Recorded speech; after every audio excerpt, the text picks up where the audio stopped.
Hey everyone, Scott J. Way from Crucible Custom Props, Norfolk's Lab, and all the forums here. So today we have a repeat of a couple videos ago. This is a different Relby K23 or Bespin Guard Blaster. Completely different one, but done up with the same parts, same kit. Additional, there's a few more real Greeblies than on that last one. The last one had, okay, so, oh boy. Here we go. How can I, let me start here. So first you might notice that the variant of the spear gun is a little bit different.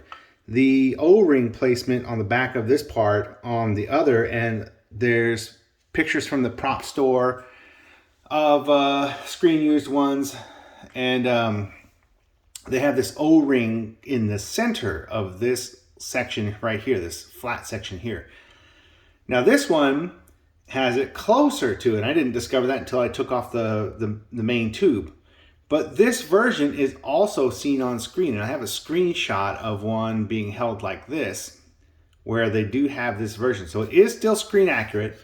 It doesn't have the little oil word here where the other version does. Otherwise, it is a Nemrod galleon spear gun, Galleon 3 or whatever. I can't even remember what it said. I have to look at the pictures. But anyway, it's a real spear gun.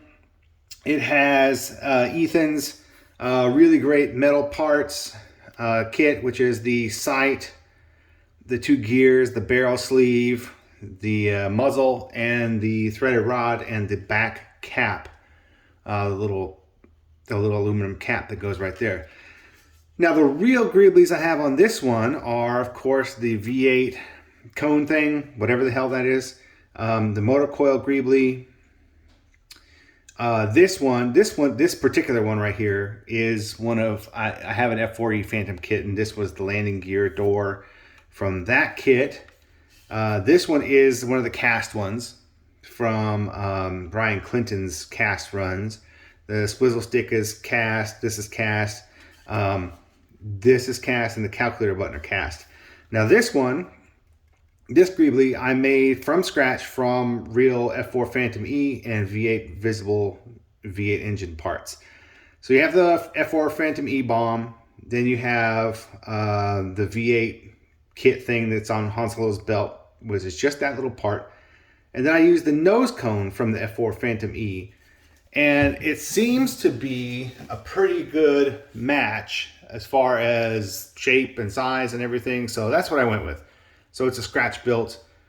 This particular Greebly is scratch built from real parts. And then you have this thing up here, which is also part of the cast kit.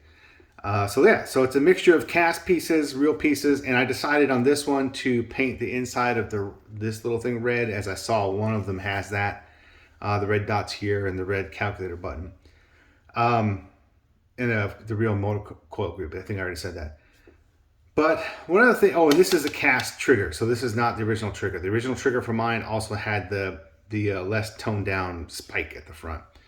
Now, when I was doing this, before I sealed it up and bonded the holes for the screws and everything, I put a spring inside the trigger, thinking that the tension would hold it in place, or hoping that it would, not really putting too much thought in it. I was like, okay. And then I played with it before when it was just screwed together before I filled it up for about 3 or 4 days, kept playing with it. Nothing happened. I figured, okay, it's probably good to go. Bonded it all up, painted the whole thing, weathered it and everything. And then the very first time I pulled the trigger, the spring popped out and just was flailing around inside. So I was pretty, that was pretty disappointing. And I figured, you know, since I bonded it up, there's no way I'm getting it back out. That's just how it's going to be.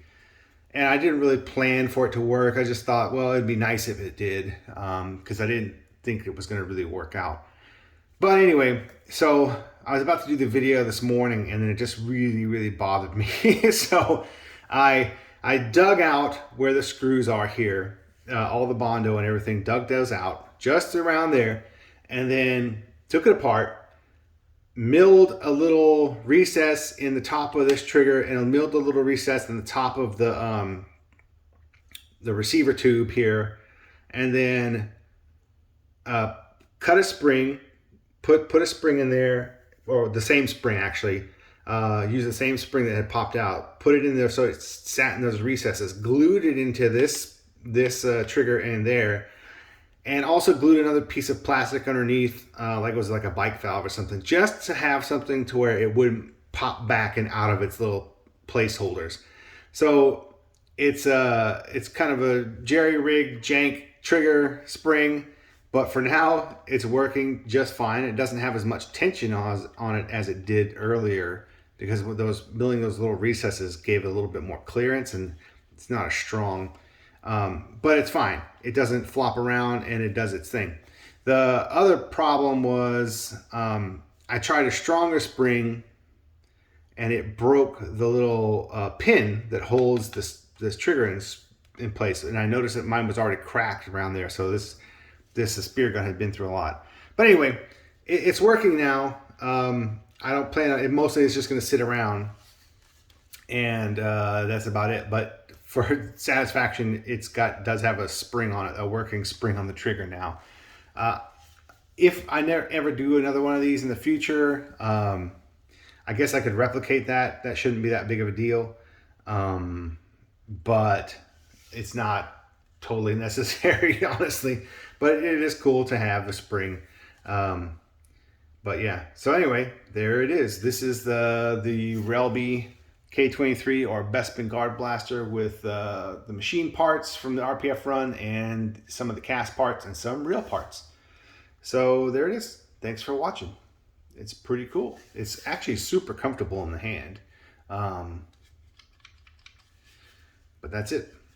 If I ever get another kit, I might replace this with another real landing gear door.